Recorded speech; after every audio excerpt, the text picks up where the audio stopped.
Relativity experiments are not easy. We don't have rockets that can go 80% of the speed of light, and we don't have any black holes that are within range of our space probes that we could go and investigate them. But we do have satellites. In particular, we have satellites for the Global Positioning System. These have very accurate clocks, and they can measure the effects of relativity. And it turns out we need to know those relativistic effects and correct for them, otherwise our system would not work very well. First, I'll give you some references for relativity calculations. These will also be in the description. Now, if we see a satellite overhead, there are two different relativistic effects.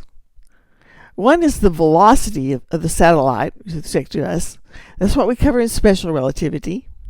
And then there's also the difference in the gravitational field on the surface and then at altitude. That's what we get from general relativity. I'll give you a sneak preview of the results. The total correction for the GPS satellites is 38 microseconds per day. As observed from the surface of the Earth, special relativity slows down the GPS clocks by 7 microseconds per day. And then the gravitational field difference speeds them up by 45 microseconds per day. Light travels 11 meters during this correction time of 38 microseconds per day. So the engineers set the GPS clocks to run 30 microseconds per day slow while they're here on Earth. Then after they reach orbit, they speed up to the correct value. Here's a comment on the twin paradox. Suppose we left out the special relativity correction, and we left those clocks up in orbit for about 10 years. In that case, let's say we gently bring them back to Earth. Same as we bring the astronauts. We're not doing anything really special here. Then the clock would be 25 milliseconds behind the clocks on Earth. So it's basically younger. It's not going to jump to catch up with the clocks on Earth any more than anything weird happens to our astronauts. So why would the orbiting clock come back younger? The qualitative answer is that it took a longer path through space-time during those 10 years. So, travel. That tells us we can stay a tiny bit younger if we travel around a lot. As I'll show you, it's the minus sign in the metric that causes this effect. When you cover more distance in space, you cover less in time. Here is the space-time interval from the Schwarzschild metric. Looks very complicated, but I'll go through it gently. There is going to be some math here, but we can simplify it. The Schwarzschild metric includes both effects of special and general relativity. It was derived for a non-rotating point mass. Okay, you know the Earth is rotating. In addition to that, of course, the Earth is orbiting the Sun's orbiting the galaxy. There's a lot of motions in here.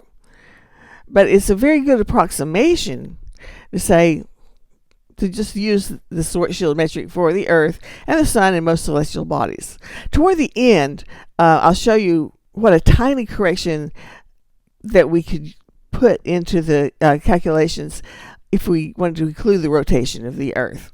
But it's so tiny we can't measure it for the GPS clocks. The R coordinate here represents the distance to the center of the Earth. Okay, here on the surface of the Earth, well, we're not changing that distance. So our delta R is 0.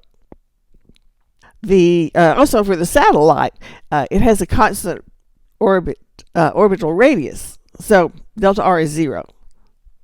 Then delta theta represents the orbital plane, and the orbital plane is not changing, so we can get rid of that term.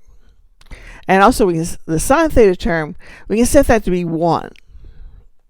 Delta phi is the term for how fast something is going around. So it would be the orbital velocity of what's calculated from the orbital velocity of the satellite or from the rotation of the Earth.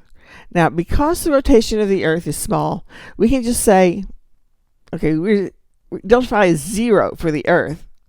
And then for the satellite, the delta phi is measured from a certain point on Earth. If we had a geosynchronous satellite, then delta phi would also be 0 for the satellite.